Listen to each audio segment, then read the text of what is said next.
Hello and welcome back to Duel Grounds. Today we are slinging in with our opinions of the new Spiderman set for Magic the Gathering. So Adam, you wanted to quickly give your take. Very briefly. Very briefly. I hate it. Fair enough. But with context, so it's not, you know, I like Spider-Man. Yep. Of all the Marvel heroes, actually, I'm a big fan of Spider-Man. Yep. And, you know, I don't hate Universes Beyond. I was a big fan of 40k and Lord of the Rings and some of the other Universes Beyond product. But I just think there's a bit of a scale, and this has gone quite far down the other end of the scale for me. Yeah.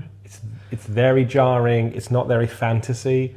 I feel even a Space Marine is more in keeping with the theme of Magic than a hot dog cart. Yeah. Personally, so it's a personal thing, and Magic is for everyone to enjoy. And I have no problem with people loving, enjoying the game. The more people, the better. Yep. And if this brings people into the game, it's great. It's just from a flavour and a setting and a thematic point of view, it's just not really my favourite. And we did see a video today that the professor from Tulare Community College, he managed to express this in a much more eloquent way than I can. I'll link it. So if you feel the same way and you want a way that you can sort of hear it vocalised in a very well put way, then I would suggest watching his video. Anyway, on with the set review. Thank you. On to Spider-Man. So I'm pretty neutral with regards to the set. Yeah. I don't hate it that much. I'm not particularly thrilled by it. Yeah. I think more for me is that I feel like this set isn't super powerful, generally speaking. There's a couple of cards, but I don't really feel like the meta is going to change too much. Okay. Because of this set. So let's start with the first card. Origin of Spider-Man, a 2-mana enchantment saga, 1 and a white. First lore counter gives you a 2/1 green spider with reach. The second one gives you a +1/+1 counter on target creature you control, and it becomes a legendary spider hero in addition to its other types. And the third one gives target creature you control double strike until end of turn. So this card, I think, might be playable in Velia. I've seen some discussion. You make a 2/1. You next turn, you put a counter on Velia, you flicker it, you make another 2/1. Yeah. It kind of looks like a History of Benalia-esque like card. For a whole mana less. But for a whole mana less. And maybe being a 2/1 is worse than being a 2/2, but maybe, Adam, maybe it's better because Skull Clamp. Maybe it's better because Skull Clamp, but also, I mean, when I say a whole mana less, I don't mean that, you know, I don't mean that sarcastically. An extra point of mana is almost like an exponentially higher cost, especially in this format. In 1v1 where everything is quite lean and low to the ground. So yeah, that's a huge difference being 1 mana less than History of Benalia. I like it. So next card we got is a double face card called Peter Parker. And it's a 2 mana 0/1 when it legendary creature, human scientist hero. When it enters the battlefield, make a 2/1 green spider creature token with reach. And then you can pay 1 and Bant, so 1 green, white, blue, to transform Peter Parker only as a sorcery. Now, whether you transform it, or I suppose we should talk about this. These cards are modal double face cards where you can cast either side from your hand, and I think that's relatively new to the game. It is, yeah. We've seen variations on this a lot now. There haven't been MDFCs that are both castable on both sides and have a transform ability before. So yeah, it's that specific combination we haven't had before. Now, the backside, whether you cast it from your hand or transform it while it's on the battlefield, is a Vigilance Reach 4/4, still a human spider hero, and each legendary spell you cast that's 1 or more colours has web slinging for Bant, which means that you can cast it for its web slinging cost instead of its normal cost, with the additional cost of returning a tapped creature you control to your hand. Yes. So, one I think is good. Yep. There's something which I haven't talked to you about beforehand, but I know you don't like incomplete cycles. Okay. And this is part of an incomplete cycle. Is it? What's that? So there is a cycle of these single colour on the front and a wedge on the back. Okay. We've got Bant, Grixis, Naya, and Jund, but no Esper. Oh. Instead, they swapped Esper out for Jeskai, which makes me sad because most of them are 2 mana on the front. I was hoping to get my final theoretical Luris deck off the ground with an Esper 2 mana Esper commander. They screwed you over. They screwed me over.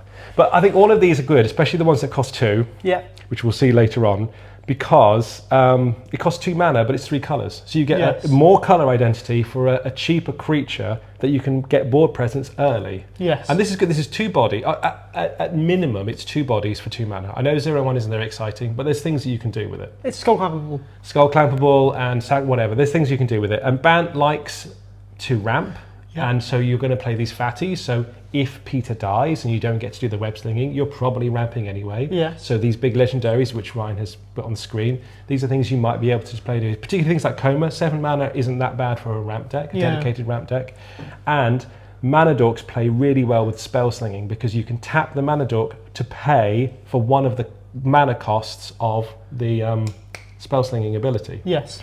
And Bant is really good for this because you have one of the best mana dorks ever printed, which is Noble Hierarch. Birds of Paradise might be the best. Basically, any mana dork that taps for a colour that it doesn't cost itself is much better than one that taps for its own colour. So, of course, Llanowar Elves cost green, it taps for green, but you already had green if you were playing Llanowar Elves. The fact that Hierarch taps for white or blue, or something like Avacyn's Pilgrim taps for white, you might not have had that before. Yes. So it's much more utility. Works with web slinging. Yeah, if you want to play a Bant big creatures deck, this looks like the place to be. And how do you feel at the backside? How relevant do you think that ability is? I think all of them have that sort of, what's the word? Not redundancy, but you've got that choice. Yeah. I think in Duel Commander, if you're playing any of them, you probably want to play the cheaper one to get on the board first. Yeah. But if something else happens with the game, maybe you had to play a removal spell or a counter spell or ramp or do something else, then maybe you get to a few turns into the game, you just go, well, why play the front side? I can just go straight to the back side and get to the good stuff, which is the web slinging ability. No, I did do a deep dive on Scryfall and looking at legendary Bant creatures. Yeah. And it's not the most exciting pool of cards to cheat into play. Is it not? Okay. No, it's not as exciting as like a black reanimator deck. But there are some fun you've things. Got some. You've got. You didn't put down. Oh, is it legend? It's legendary. Yes, the legendary. Volt Tyrant isn't legendary. No, it's not. It's no. one of the best. Okay. Yeah, each legendary spell has to be legendary, and it has to be one or more colours. Right. Specifically to get rid of the Eldrazi. I get that you can't have colours. I understand that. I understand that. I feel like this card has combo potential. Oh, okay. But I haven't been able to figure it out, and I feel like it's possibly too many moving parts. Maybe. But this isn't also really combo colours. No. Generally. Not exclusively. I mean, blue can protect a combo, and green can ramp you to get the mana to do it. But then why? That's a TLDR. I'll come back to it later. Yeah. I'm trying to figure it out, because if you can like have two creatures that can keep bouncing back and forth and generating some sort of value, but... and I think it's good to say that I think in this format, a sort of solid mid-range deck that has a combo backup plan is such an impressive combination, because it keeps your opponent running scared, maybe holding up removal that they otherwise would be using the mana to deploy. You don't need to be all in on the combo, but if you just build a good deck that happens to run a combo, a bit like Misha's Croaker deck. That's right. Yeah, that's really good, really strong. Okay, so moving on, the next card we're talking about is Spectacular Spider-Man. This is a 2-mana 3/2 legendary creature spider human hero with flash. You can pay 1 mana to give it flying until end of turn. You can pay 1 mana to sacrifice it and give creatures you control hexproof and indestructible until end of turn. My first thought when I saw this card was something you've said to me a lot. Which is? If you take a sorcery, add 1 mana to it and make it instant, it's normally a good thing. It's normally fine. It's not necessarily good, but it's an acceptable rate. Take Selfless Spirit, which is a maybe playable card sometimes. 2 mana, 2/1, flying, sack, give creatures indestructible. Yeah. This is effectively +1 mana to make it instant. I get it. You flash it in, you can pay the mana, but you don't have to pay the mana then. No. I think this card will see a lot of play in low-color white decks. Yeah. Decks like Felia wants to be playing instant speed quite a lot, so the fact that it has flash is nice. You can flash it in to not play Felia if your opponent's going to have an interaction, so you can kind of bait the interaction, or if they do have interaction, well, they don't use it on this. When Felia comes down, you can protect Felia anyway. I think I'll try it in Light Pause. I think it does quite a lot. It's a 3/2 as well, so it's quite aggressive. And it's I think it's pushed. I think it's more than aggressive. I think it's pushed. It's a 3/2 with evasion. Yes. And a relevant, cash it in for a hexproof, indestructible. Hexproof and indestructible means you're dodging almost anything. Yes. I think it's pushed. I think it's very strong. Yeah, one of the strongest card we've seen so far. Yeah. Sure. Also flavour. I mean, come on. When does Spider-Man sacrifice himself? I mean, he makes sacrifice anyway. He tries to. He should return from the grave to the battle. Something like that, yeah. Okay. Anyway, so now we have Chameleon, Master of Disguise, which is 4 mana for a legendary creature, human shapeshifter villain. Oh, these type lines. You may have Chameleon enter as a copy of a creature you control, except his name is Chameleon, Master of Disguise, and he has the ability Mayhem. So it's the first time this has come up, so we'll talk about it. You may cast a card with Mayhem from your graveyard for its Mayhem cost if you discarded it during this turn, but timing rules still apply. So if you discard this on your opponent's turn, no go. Variant of Madness. It's a more understandable version of Madness, I think, a more intuitive version of Madness. Now, This is strong because it gives the creature you copy the name Chameleon, Master of Disguise. It means if you copy a legendary creature, the legend rule doesn't apply. The legend rule only cares about the name of the card. Yes. So if you copy a legendary, which we've got Kefka on the page here, you'll have 2 Kefkas, which is gross. Disgusting. And I specifically chose Kefka because Kefka's whole game plan involves you just drawing and discarding cards. So Kefka attack, discard Chameleon, Mayhem, cast Chameleon in your second Mayhem phase, get another Kefka trigger. The other thing that's great. Yeah. Also, a card we haven't yet to look at is Norman Osborn. Yes. It connives. Yes. And I think any commander that has a natural innate discard a card from your hand ability should consider this, obviously if it's blue. Yeah. And also Vivi. Imagine having 2 Vivis. That's pretty powerful. Oh, yeah. I think, again, making the discard not card disadvantage, making it into actual card advantage is a powerful effect. Yeah. But yeah, no, I'm excited about this card. I'm not sure 100% because we have a lot of clone effects already, and there are clones that already don't care about the name. But this is clones that can copy... Oh, no, we have got clones that can copy like legendaries. Sakashima. And, yes. So there already are those kind of... It's specifically the Mayhem ability that makes it different. Turning card disadvantage into actual board presence. Yeah, no, it sounds good. So the next card we're talking about is Lady Octopus inspired Inventor. 1 blue for an 0/2 legendary creature, human scientist villain. Whenever you draw your second or first card, I've got the order wrong there, put an ingenuity counter on Lady Octopus. And you can tap her to cast an artifact spell from your hand with mana value less than or equal to the number of ingenuity counters on Lady Octopus without paying its mana cost. This is kind of like a reverse Aether Vial. It's a creature that cheats artifacts into play.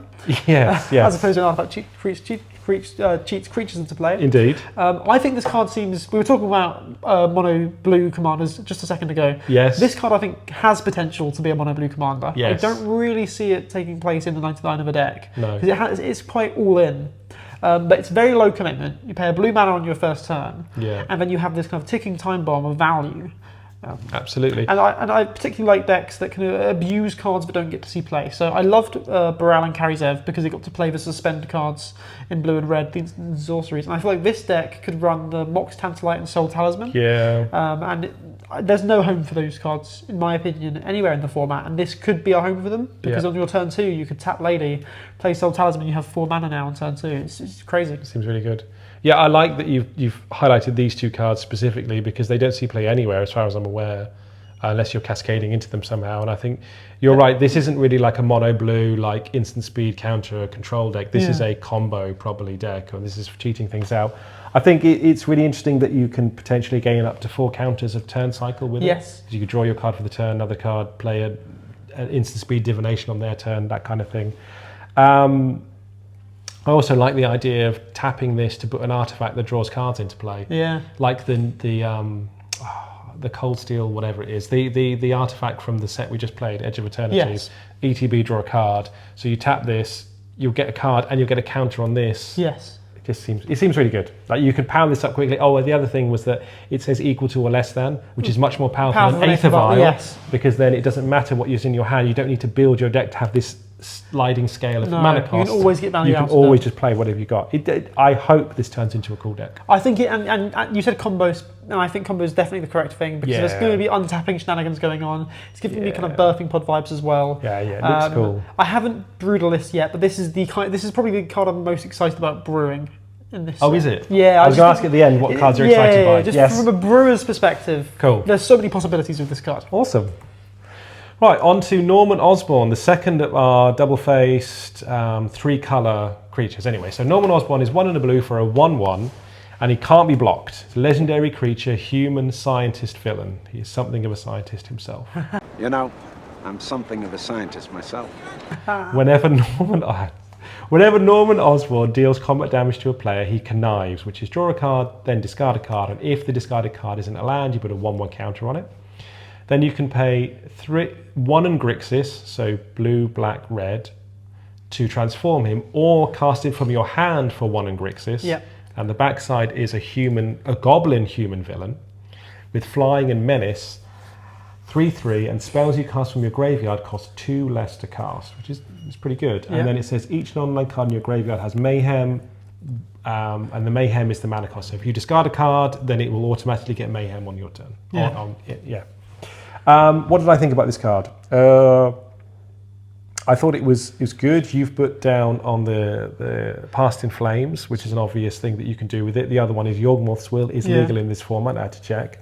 But I think you can also do other things with it, potentially. There's Madness, which is the old version, I guess, of Mayhem. There are like Madness lightning bolts and stuff that you could put in your deck. I think anything with flashback in these colours is powerful. The fact that this can just dump cards into your graveyard means it's also potentially an enabler for a reanimator deck, because you can automatically put things in your graveyard. And because it's unblockable and grows, it might be that you want to think of it in like a what's the one? Invisible Stalker. I know it doesn't have hexproof or ward, but you've got auras like combat research that give a legendary creature +1/+1 and ward 1, and then when it hits, draw a card. Great for an unblockable card. You've got Buster Sword, which we just had recently, which is like probably the most powerful equipment that's running around these days. It's funny because I almost view both sides of this card as being like different decks. Yeah, I could view both of these cards and building a deck around either of them. I guess I'm excited by the front half, and you're, I'm guessing, more excited by the back half. I think the front side is more of like a mid-rangey value deck. Which is kind of where I like to be. And the back side is a combo deck. Yeah, which is where you like to be. And I wonder how much you can really lean into both of them.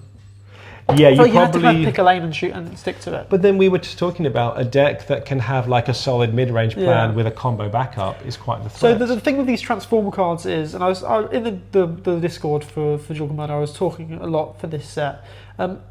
If you plan to play them and then transform them, you're going to get really blown out by a kill spell because you've invested a lot into one card. That's true. So I feel like you need to either plan on casting the front side or plan on casting the back side most of the time. It's interesting. Now, obviously, there'll always be situations where you'll do things you don't want to do. Like putting all your Light Pulse auras onto an Esper Sentinel and trying to swing in with that. We always play our decks in different ways, but I think you need to have like a main game plan in line. Definitely. And I feel like this one in particular, kind of you want to commit when you're building your deck. Which one are you committing to? Yes.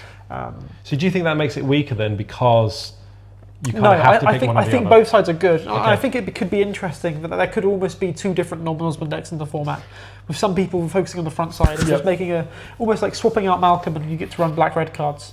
Well, this is the thing, it's the extra colours that you get having such a cheap creature. Yeah. And I think you were sort of saying this with Peter Parker, that the colours weren't great. This has good colours. It's really Grix good colours. Is a great colours.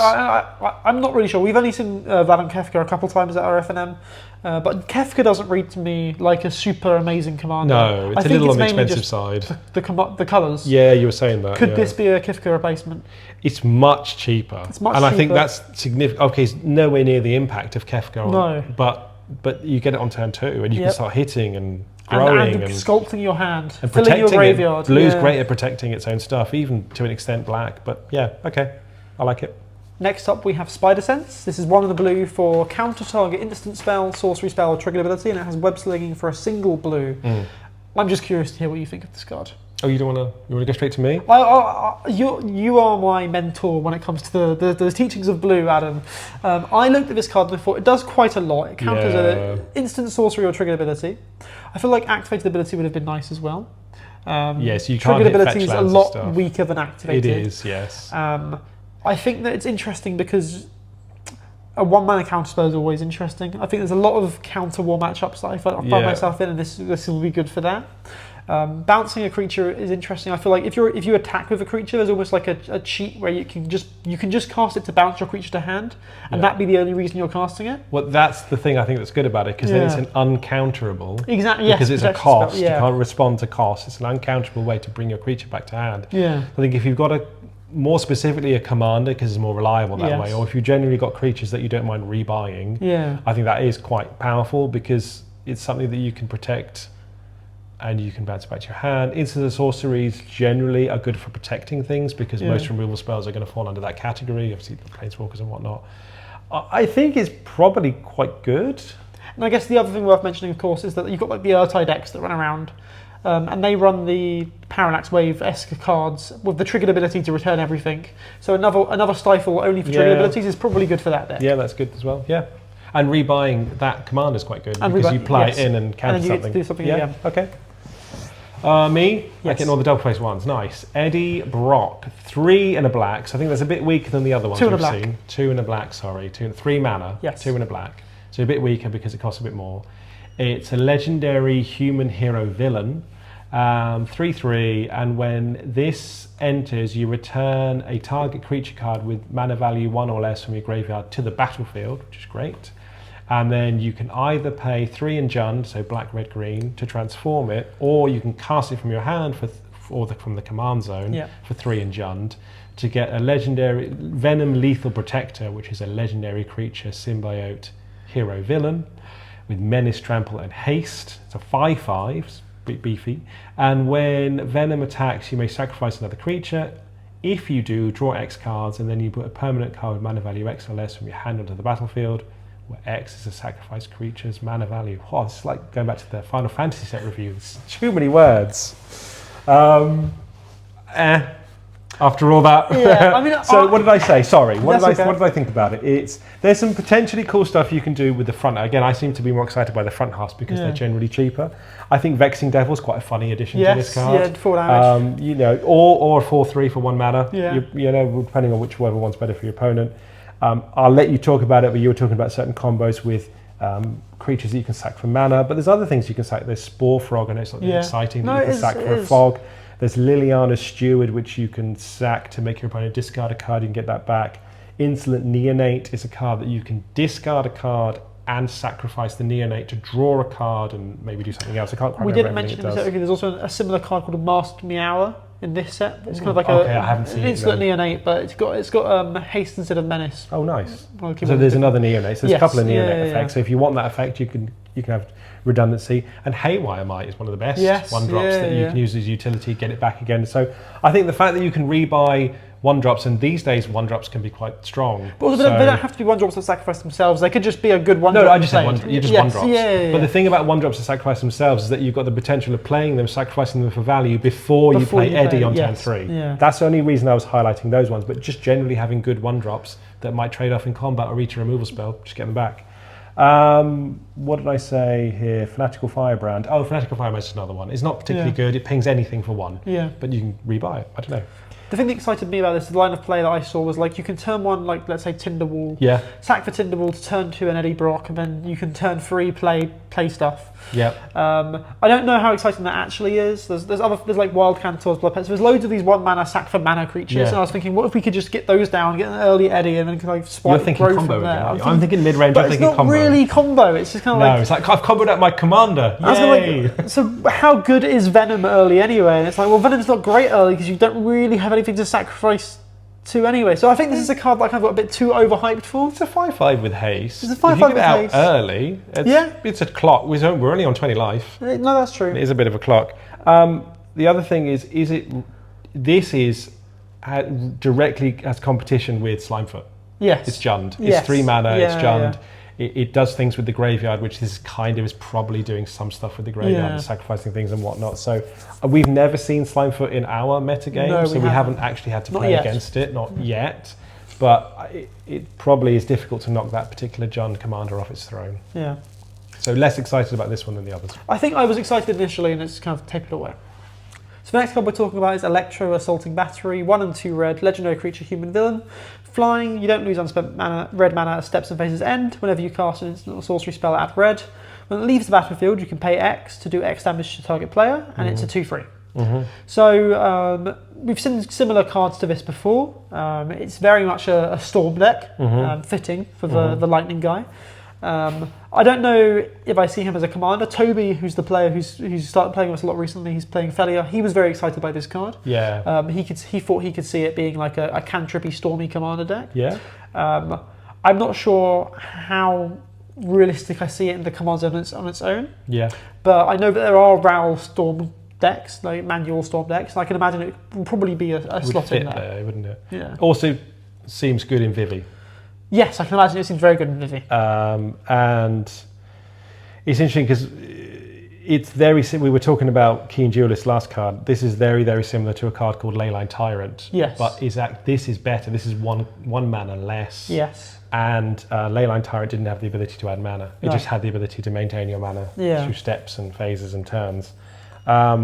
In your opinion, would you put this in flubs, or is Bergie, not to replace Bergie, but is it too different from Bergie's ability to I would never put this in flubs because I've run barely any instants and sorceries. It's all creatures, is it? It's mainly creatures, artifacts. I think it's a cool card. I think also the fact that You can just run a bunch of cantrips and draw spells and rituals, and eventually you can just bolt Electro, and you have a built-in win conditioner just throwing all that mana at your opponent. Yeah, it's I think that's relevant as well. It's not just a payoff for casting loads of spells, giving you the mana. It can also be the win condition itself. Actually, thinking about that, if you have all this mana, then you can just start, because it leaves the battlefield, not dies. Yes. Just start attacking. They can't. If they block it, Then they kill you it. They're shoot just it, going to die. It just becomes like this unkillable. Yeah, sounds It's an cool. interesting card. We'll see how it plays. The next card we have is Spider Punk, which is 1 and a red for a legendary creature, Spider Human Hero. It's a 2/1 with Riot, which means that it enters the battlefield with either your choice of a 1/1 counter or haste. It says other spiders you control have Riot, and it says spells and abilities can't be countered, and it says damage can't be prevented. Now, when I first saw this card, I was quite excited because I've tried adding Frenzied Baloth to my loot deck. Sure. Because specifically for the damage can't be prevented, because I don't like Glacial Chasm. Okay. Yeah. But then I reread the card and realised that it said spells and abilities can't be countered, didn't include the words you control. Yes. So everything can't be countered. Nothing can be countered at all. So a deck that runs a bunch of counter spells, like my loot deck, really doesn't want Spider Punk, unfortunately. But it seems like a really cool addition to like a red aggressive deck, like you put up here. And the fact that it's worth noting that people might not realise initially is that line of text, spells and abilities can't be countered, also means that ward doesn't work. Yes. So you can get around any ward effects, but just remember that it's symmetrical. Please. And again, I've put Kellen here. The cool thing about this format is we don't really have sideboard, but what you do have is the ability to sideboard swap out commanders. Yeah. So this could be a fun sideboard commander for mono red decks against control. Yes. They're basically forced to counter Spider Punk, or they can't counter anything for the rest of the game. No, I suppose it's not uncounterable itself. That's interesting. It's not. So unlike Frenzy Baloth, which was uncounterable, this is counterable. Yes. Which I didn't realise initially when I was reading it. It does hurt it a little bit. Still, if it's in play, if you're playing a control deck, this is disgusting. This is horror. Yeah, if this resolves against the control deck, then that's going to be a really good game for you. Yes, it is. So I'm glad I got this card because this is quite nostalgia for me. This is very reminiscent of the 90s Spider-Man Saturday morning cartoon series, which I loved, and I made my son watch the whole thing. It's quite nostalgic for me. This is a really cool storyline from that cartoon series where he has all the extra arms. Anyway, grow extra arms is another piece of redundancy for Tifa. Yeah. It is a turn 3 kill. Yes. So it's on turn 3, you play Tifa on turn 2. Yep. On turn 3, you play this first. Yes. Then you play a fetch land of any kind. It can even be an Evolving Wilds. Yep. You trigger it. So Tifa becomes a 5-powered creature with grow extra arms. First land drop makes it 10 power. Cracking that fetch land makes it 20. Has trample already. GG, go on to the next game. Worth saying what the card does. 2 mana instant. Costs 1 less for targets a spider. Yes. Target creature gets +4/+1 at the end of turn. Yeah, thank you. It's not the most exciting card, but it just helps to add consistency to Tifa, I think. It just seems automatic. They're running 3 mana versions of this effect. You can easily just cut one. It seems really good, yeah. So the next card we're talking about is Lizard Connor's Curse. It's 4 mana for a 5/5 with trample, and when it enters, up to 1 other target creature loses all abilities and becomes a green lizard creature with base power and toughness 4/4. I really like this card. I find it very reminiscent of Deadpool. Now, I don't think it's anywhere near the power level of Deadpool. It says ETB, so it's ETBs, not. It's a triggered ability that can be responded to. Yeah. However, it's also kind of versatile in a way that Deadpool isn't, because yes, Lizard can be a removal spell for your opponent's creature, but you could also just turn like one of your mana dorks into a 4/4, beef up a mana dork, and then suddenly this 4 mana is giving you 9/9 worth of stats. Do you see this in the command zone, or I don't really view this as a command zone. Fine. I think mono green at the moment, we've got Tifa and Azusa are the mono green meta commanders. I don't really think this does enough in the command zone. Deadpool has 2 really good colours behind it. I don't think green is good enough on its own. You need to really be doing something. Potentially it could I was trying to talk about this, I was thinking about what to say and how to word it. I don't think Tifa or Azusa are ever going to commander swap into this commander. But perhaps if there was another mono-green commander that was just mono-green stompy, that could potentially sideboard swap into this. Fine. If there was a mono-green deck that wasn't so focused on the commander, but was instead just like green good stuff, then this could be a really good sideboard swap. But this isn't exciting enough on its own to put as your commander. I could see that being the case if, say, your opponent was like the Octopus deck you were talking about. If that was like a really good commander, you could just switch off your opponent's commander from the command zone. 100%. It's basically Oko, isn't it? It's Oko's plus ability on a creature. Yeah. So you could just play Oko and get it And repeatedly. again, like Slimefoot and Squee is a deck that runs Deadpool. No, they got like a second Deadpool from the graveyard to reanimate. I think the card's cool. Yeah, again, when I compare it to Deadpool, I'm by no means saying it's as good as Deadpool. No. But it's a very similar esque effect. No, I compare it more to an Oko actually than Deadpool. Yeah, I think that's a very fair point. So we've got Sandman, a shifting scoundrel. 1 green for a legendary creature, sand elemental villain. For Star, where Star, the power and toughness are equal to the number of lands you control. So lots of creatures that are templated like this.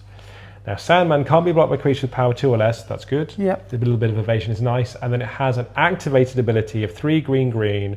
Return this card and target land card from your graveyard to the battlefield tapped. So the first thing I should say about that is that is mandatory. If you don't have a land in your graveyard, you cannot activate this ability. Because you have to target. You have to select a target as part of the cost. That doesn't make this card bad. No. But that's just something that's worth pointing out. I think it's really cool that if this was, I don't know if you're thinking about this in a command zone, but this kind of cheats on the command tax. Yes, it does. Because the first time you replay it from the command zone, it'd be 5 anyway. Yes. But in the graveyard, it's instant speed, so it's not counterable because it's an activated ability, not cast. Yes.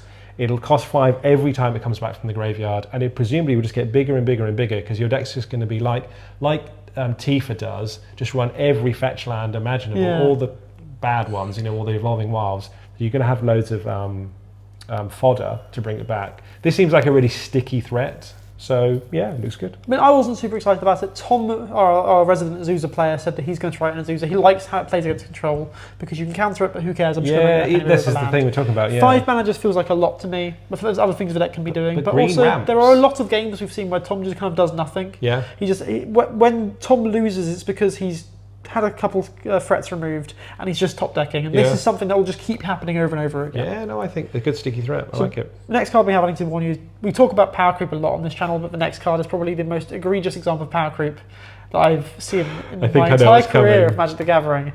This is Spider-X Daring Dino. It's 4 and 2 green for a 6/6 legendary creature, Spider Dinosaur Hero with Reach, Trample, and Ward 2. I don't know what R&D we're thinking, but look what they did to my boy. I mean, Colossal Dreadmore, as we know, is the best card in Duel Commander, undisputed. I mean, it probably should be banned. It probably at this point. Should be banned. I don't want it to be banned, but it should be said. You can put it in your command zone, and it has Ward 2. And you can run a copy of it in your deck. I don't really want to talk about this much longer because it's just too good. But okay, let's just move on. Let's just move on. Okay. Right. Okay. So, supportive parents. Yes. Something I strive to be. 2 and a green. Yeah. For a creature human citizen. So oh my god, it's a non-legendary creature in the Spiderman set. Madness. Take a step back. We've got a 3/3, so 3 mana for 3/3, fine stats, nothing exciting. Tap 2 untapped creatures you control, add 1 mana of any colour. Now, you put this in here, the set review. I'm assuming you put this in because this effect is quite unique. I think a lot of this effect says tap the creature, tap the thing that gives the ability in addition to another creature. This you can go off for as many creatures as you got. 100%. So we've seen this card. So I play Flubs as a main deck. If you might know that if you watch the channel for a while, and I love Flubs. It's great. Earthcraft is a really unique card. You can tap an untapped creature to untap a basic land. Yep. This is great because as you keep drawing creatures, you get to ignore Summoning Sickness and make them all ramp. Underworld Breach was banned recently. I've been looking for a card to fill the slot for a while. One of the cards I was kind of thinking about was Enduring, the green Enduring creature or Cryptolitherite effect, which gives creatures you control tap to add mana. But when I'm storming off and I just suddenly play loads of creatures, they don't do anything that turn. And it's all about that turn because every turn I'm trying to win this turn. Supportive Parents, I don't know if it's going to be good enough. It's 3 mana. It's a creature, so it's very vulnerable to removal. And it's like you need to have 2 creatures for every 1 mana you get. There are upsides over Earthcraft. It doesn't require you to have the basic lands in play. There have been times when I've had an Earthcraft in play that does literally nothing. Because you run 1 of each? I run like 2 forests, 1 island, 1 mountain. Yeah, lots of fetchables, but indeed. But yeah, Supportive Parents is tap 2 untapped creatures to get 1 mana of any colour. I'm going to try it out in Flubs. I think it has potential. I don't think there's any other deck that cares about it. We've seen this effect more frequently, specifically caring about creature types. There's cards for tap druids for mana, tap elves for mana. I think this is the first time we've had tap untapped creatures to get mana in all of Magic. I assume that's why it's here because it's a fairly unique effect. Fairly unique effect. I feel like it has potential in Flubs. I'm not sold 100%, but I think it's definitely worth trying out. And seeing as Fubs is the best deck in the format, it's worth talking Clearly, about. clearly the best deck. Right, this is you. This is me? Because I yes, thank you very much. Carnage, Crimson Chaos is a 4-mana 4/3, 2 black-red. Legendary creature, symbiote villain. Trample. When it enters, you reanimate a creature with mana value 3 or less. It gains this creature attacks each combat available, and when it deals combat damage to a player, sacrifice it. And it has Mayhem for a black and a red. So again, I'm kind of thinking of this as like I'm playing Kefka already. Yep. When I attack with Kefka, I discard a card. It's no longer card disadvantage. I get value, and I bring something back from the graveyard. Yep. Croaxer as well. That runs a lot of looting effects, where it discards cards. Because you want to fill up your graveyard. I don't view this as a command zone card. I don't think no, it really does I enough agree. at all. I agree. But just 2 mana, make a 4/3, reanimate something. Yes, it only gets to swing once, but there's a lot of good ETBs in this format. That's still good. It's really good. I think this card just does a lot. You imagine bringing back Oculus with this. Yeah, 100%. You get your 2/2 and the upkeep, and it swings, and you hit them for 5, or they have to block. Oh, it's gross. I think, again, Norman Osborn. If that ends up replacing Kefka as the go-to Grixis deck, because it has the innate discard ability. It has a collide ability still as well. Any commander of these colours that has an innate discard ability, you probably want to consider putting this in, because 2 mana is nothing. For a 4/3 of trample, that also plus something else. Yeah, exactly. Gross. Yeah. Cosmic Spider-Man. This is your favourite card in the set, right? You were hyping this up. This card is so boring. Okay. I've asked to put it in. Yes, because it is just the most boring design you can imagine. It's like, I know, let's make a card that people can put all their spiders in for Spider-Man. Yeah. It's really strong. Yep. I don't think it's necessarily busted. Okay. But it's a 5-colour commander, so 5-colour commanders do exist. You get to run all the colours. You can run all the colours. Any card you want. You know, we're running fetches and original jewels, so it's not that painful to run all the colours. It's still a little bit painful. Only hurts the wallet. It very much hurts the wallet. And I know, like, one of the go-to multicolour decks, something like a Traxxer, and that seems like way better because you draw a ton of cards. But if you play this on turn 5, then by the time you turn a Traxxer, this has hit 15 damage. By the time you cast a Traxxer, this can hit you for 15. Yes. Because turn 5, 5, turn 6, 5, turn 7, another 5. Yes. It's 15 damage with lifelink. Yeah. Trample, first strike, haste. It's kind of a beast as a creature. It's probably too fragile to play because it doesn't have any way to protect itself. Looking on MTG Top 8, the most played, I think, 5-colour commander deck is something called Jensen Carthalion. Yes. This seems really good in that, because it says if you cast a spell with all 5 colours, you also make a 4 for Angel in addition. Yes, So maybe it fits in that home for 5-colour players. I think it's just so generically good that I think it needs to be considered, but it's just a bit... Yeah, I think it's worth talking about. Like, nothing about this card screams Spider-Man apart from the fact that it says spiders on it. Oh, absolutely, yeah. Okay, moving on to a really unique, interesting card here. We've got Jackal, Geneticist. It's a green and blue for a 1/1 trample. When you cast a creature spell with mana value equal to its power, copy that spell, but the copy is legendary, then put a counter on Jackal. There's a lot of discussion about this card in our group chat. Yes, it did generate discussion. I looked at it and I kind of dismissed it at first. You play a 1, you play a 2. You have to cast a spell the exact. We were talking about this with Lady Octopus earlier. Yeah. That's strong because you don't need to hit it exactly. Yep. This requires you to meet the power exactly. Yep. The solution to that initially is like X spells because you can cast them at any point in the curve. Yep. But I don't think there's a high density of good Simic X spells. I think the best one, in my opinion, is Mockingbird. Because it just copies anything. And you can get 2 copies of anything. Ones? The colourless ones as well, they're good as well. But I don't really think there's loads of good X spells for creatures. I agree with you. I think the fact you get 2, I mean, even a fairly bad X spell, if you get 2... It's just more bodies. It's more value, isn't it? I mean, copying spells is generally quite strong. And with the line that was been pointed out is like you go turn 1 Mana Dork, turn 2 this, turn 3 Mana Dork and 2-drop. Turn 2 this plus another Mana Dork. That gives you 2 Mana Dorks on turn 2. Yep. Or 1-drops. Yes. Doesn't have to be Mana Dorks. And then, sorry, you were carrying on. And then so it can snowball quickly. It can do a lot. I just think that the deck building restriction is going to be more restrictive than it reads on paper. Yes, I think it's going to be really hard to build this deck. It's also a commander that doesn't protect itself at all. 1/1, it's so fragile. It's a 1/1, it's very fragile. And if you disrupt this commander, sorry, what I'm trying to say is you have to build your deck around it so much. I don't think it leaves much room for the protection that it needs to stay alive and keep triggering it. You were going to, we talked about I've talked about Norman Osborn looking like a good card. That's a 1/1. But that makes sense because you can dedicate a bunch of your deck to protection spells. You pointed out perfectly, you can't really do that with this because you need all these different CMC creatures to be able to get the value. So, I don't know. Simic commanders can be like ban-worthy and nothing, and you know, we'll see. We'll see. Mr. Negative is a 4-cost, -1 power, and on reveal, you swap the power and cost of all cards in your deck. That sounds really powerful. Sorry, wrong game. Mr. Negative is a 7-mana, 5 white-black, 5/5 with Vigilance lifelink. When he enters, you exchange life totals with target opponent. If you lost life this way, draw that many cards. Yeah, I mean, that seems good in something like, is it the Planeswalker? Yeah, because you can blink it with Animatu as well as reanimating it. I mainly put this in here as like a toolbox for Esper reanimator decks. Yeah. Exchanging life totals with your opponent, if you're playing against an aggro deck, it's like a game-winning play. Yes. Like they've got you down to 3, they're still at 20, and you swap that around, a game-winning. Yeah. If you're playing against like a grindy, a controlling matchup, if your opponent's at a higher life total than you, if your opponent's at a low life total, you might even want to lose life to draw the cards. Both modes are good, provides a lot of value. And 5/5 Vigilance lifelink body is... It will grow back that life if you did lose any. Yeah, 100%. Yeah. It's a decent body with a potentially game-winning effect in certain matchups. No, it seems really strong. As the toolbox for around. Yes, in the deck, not as a thing. Yeah. So the next card we got is Scarlet Spider, Ben Reilly. Yeah. Which is 1 red-green for a legendary creature, human spider hero. It's got web slinging, which we talked about, you return a tapped creature. It has trample, it's a 4/3, and it has something called sensational save. So if this was cast using web slinging ability, he enters with X/1/1 counters on him, where X is the mana value of the return creature. So the only thing I can see, I don't know, you might have ideas about this, but for me, this is in your command zone, and it's a turn 1 mana dork, turn 2, 2 mana 5/4 trample, which is large. Well, even better than that, you can go turn 2 Ruby into this. Ruby? Ruby's the hasty mana dork.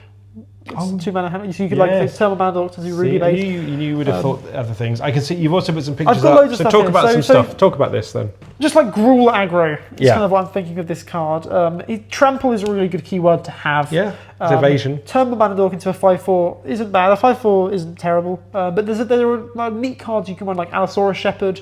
I think Allosaurus Shepherd is the biggest green creature you can cheat in early, but he's also got a lot of drawbacks. Yes. He's exile 2 cards to cast it, and then if Scarlet Spider dies after you bounce it, then you have just blown yourself out. How big would the spider be though if you did it? It gets 7 plus 1/1 counter, so it'd be an 11. How are you tapping the Allosaurus Rider? You'd have to run like a Springleaf Drum or an Earthcraft or a Jasper's Sentinels. Cool. Or if you play the Allosaurus Shepherd on 1, pass, your opponent doesn't play a 1-drop, you can attack with it to play this on 2. Cool. So there are lines there. Sky Shroud Cutter, if you have a forest, your opponent can gain 5 life. Just the internet. Okay. The internet. It's really good. I really like, cool. these kind of cards are cards I kind of have in mind for like combo builds all the time anyway. Cool. So opponent gains 5 life, if you control a forest, you cast it for free. So it's a 2/2, but it's 4 mana, so then you get an 8/7. Yeah. These kind of cards make him just big, so there's different ways you can look at it. You can just get value from bouncing the mana dork. You can try and cheat out the big creatures to bounce the hand just to make him massive. Yeah. Or you could just use the web slinging to just replay creatures for value. So you could just play a Pyroglyph, web slinging bounces to hand, play a Pyroglyph again. Seems gross. I think there's a lot of versatility to this card. I think you can basically ignore casting it for 3 mana because you're never going to do that. Yeah. You're always going to be trying to get value out of the web slinging, either making him massive or replaying an effect. So the next card we're talking about is Spider-Man 2099. Is it Commander? 1 blue, 1 red, legendary creature, spider, human hero. You can't cast Spider-Man 2099 during your first, second, or third turn of the game. But he's a 2/3 with double strike vigilance, and at the beginning of your end step, if you paid a land or cast a spell this turn from anywhere other than your hand, he deals damage equal to his power to any target. I think the first thing that's worth noting off the bat is that if you cast him from your command zone, he automatically triggers himself that turn. Oh, cool. Which I think is really neat. Yeah. Okay, that does make more sense than the fact that, and it shoots for damage anywhere you want to, so it can be removal, it can hit face. Yeah, any target's great. Any target's always really the best thing you want to see. Yeah. I don't know. I think it's really neat. I think that this is like I envision this as the commander of like a control-y Izzet deck. Yeah. Hello. Talking my language. You don't want to cast this spell during your first, second, or third turn anyway, because that's when you're going to be countering spells. Yeah. You want to cast it when you can cast it with counterspell backup or with removal as well. How frequently are you going to be triggering that last effect? I'm not completely sure. There are going to be flashbacking cards. You're going to snapcast or something into play. Yeah. His effect gets more powerful if you buff his power. Of course. So I'm not sure how heavily you want to lean into that, or if you're just going to be using it as a repeatable shock. Yeah. Or is just casting it the one time enough? I mean, this is a 2/3 with Vigilance and double strike. That's quite a clock on its own, without any modification. Decent stats, yeah. It's decent stats. I think it's an interesting card. And if it dies and you recast the command in again, you get that value again from shocking something. What were your impressions of the card? Everything you said. I missed a bit about getting the auto trigger from the command zone. That's cool. I think when your commander is in the command zone, you can afford to run some fairly niche cards. Yes. If they combo with your commander, it might be too niche, but the blue ley line means that you can bypass the clause of not being able to cast the first, second, or third turns. Your turn. Oh, because of flash. So if you can, so the ley line comes into play free if it's in your opening hand. I know that's a bit niche.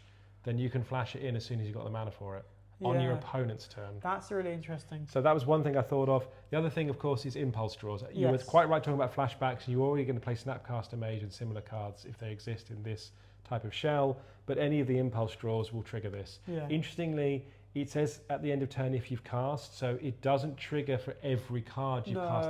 It's not that good, but it's still good, but it's not crazy good. But I think it's still. You could also run it. I guess you could build like a more aggressive list, running like Reilly or an NT as well. Like those would be triggering it with the I think if you're running impulse draw and you're running more aggressive list, you actually might be leaning a little bit more around prowess than control. Sure, which is still is it prowess is good in multiple formats? I think it's interesting that there's different lines. Interesting card.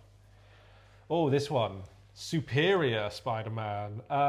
2 blue-black for a legendary creature, Spider-Human Hero. It has Mind Swap, which is... Oh, sorry, it's a 4/4, but we'll get to that. It has Mind Swap, which is you may have Superior Spider-Man enter as a copy of any creature in a graveyard, except his name is Superior Spider-Man, and he's a 4/4 human hero, in addition to his other types. And when you do, you exile the card that you copied. Now, there's 2 things that make me excited about this card. One, it says choose, not target. Yeah. So you can't get blown out by targeted graveyard hate like Ghost Vacuum. Yes. If you have more than one creature. Obviously, if you've only got one creature, you can get blown out. And it says any graveyard, not just your graveyard. Yes. So you go, you thought seize your opponent. Oh, there's a nice creature. I'll put it in the graveyard and I'll have that later. I think there's a lot going on with this. It's in good colours. This is a reanimator shell, right? 100%. It's a reanimator shell that gives you a reanimation effect in your graveyard, in your command zone. So you probably still run like the enchantment one, reanimate dead or whatever, for a little bit of redundancy. But it just, reanimator requires fatties, ways to put them in the graveyard, and ways to get them out of the graveyard. That's a lot of moving pieces. It is. If you can remove one of those moving pieces and just permanently have it in your command zone, that makes that reanimator shell much better.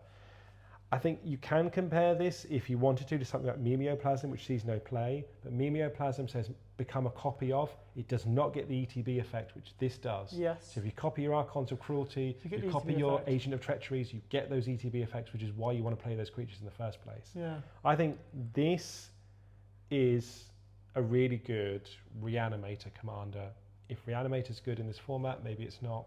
This seems like the place to be. I think it's worth noting that it does become a 4/4. So reanimating fatties with this isn't the most exciting. I think Gristlebrand might be a bit too, might not be good. Yeah. But I think a 4/4 Archon of Cruelty is great. 100%. I mean, what's it? Agent of Treachery is only a 2/3. Yeah. Becomes a 4/4. Yeah, even bigger. It grows. There are lots of, there's Astral Dragons, I think, that make copies of themselves. There's loads of things that in blue and black that you want to reanimate. Valgavoth, okay, it's only a 4/4, but it's still going to be really powerful. There's a card that's a 3-mana sorcery, and maybe it's too slow for this format, but it's you search your library for 3 creatures and put them in the graveyard, buried alive.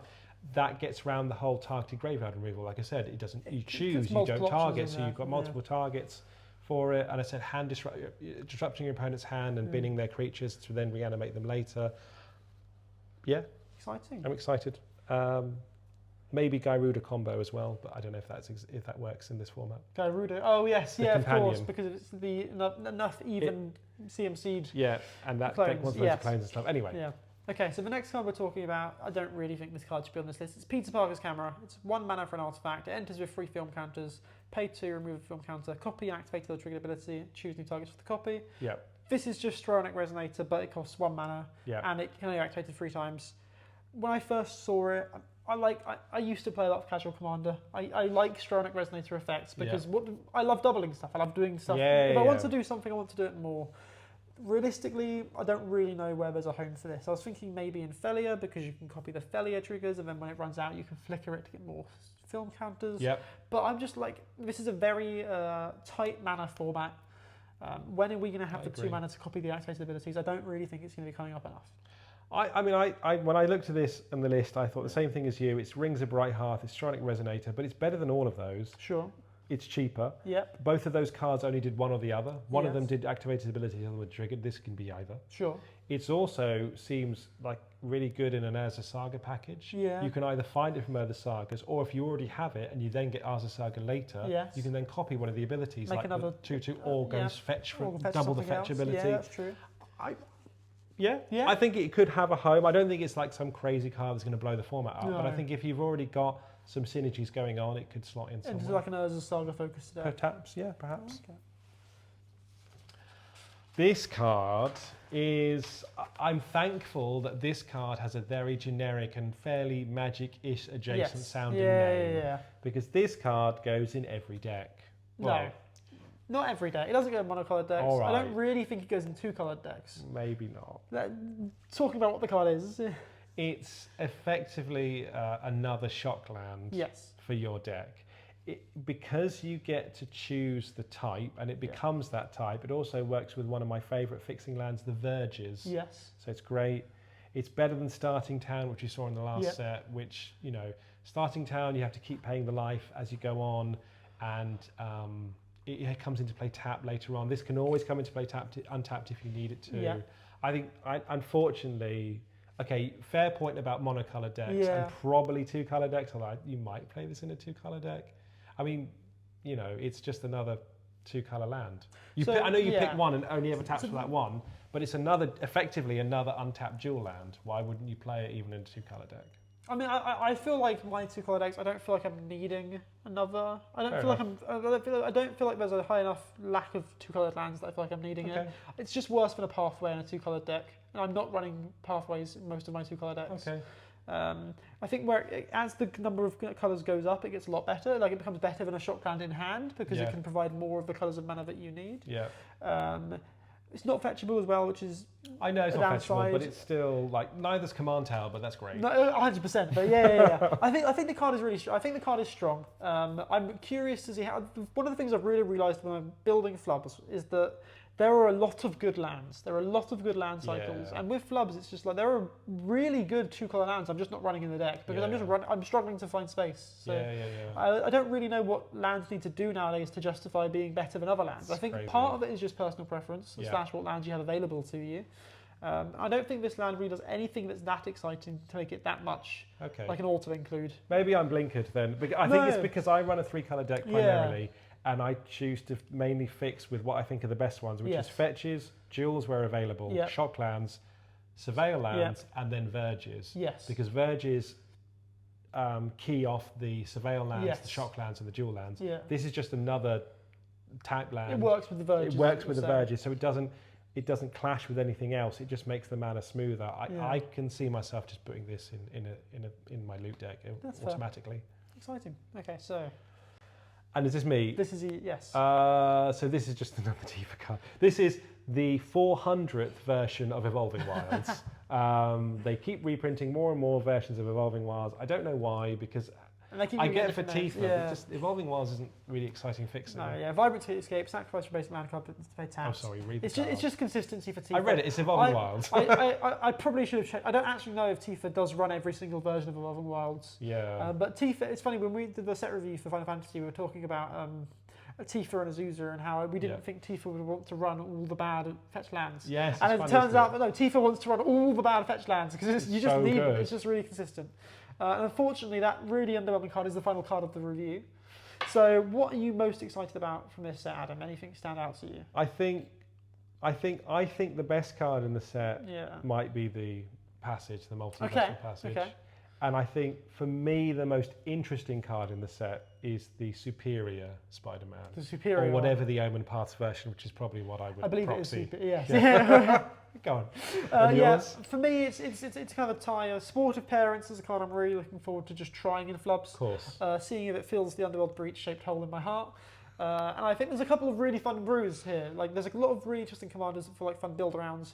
I don't think Lady Octopus is necessarily going to be seeing top-tier tournament play, but I do think it seems like a really fun deck, and I'm excited to see what kind of direction that deck takes. Awesome. Amazing. Well, thank you all for watching. Please subscribe if you've enjoyed. Leave a comment down below. Tell us what you're excited about from the upcoming Spider-Man set. And we'll see you soon with some more Duel Commander gameplay. Have a great day.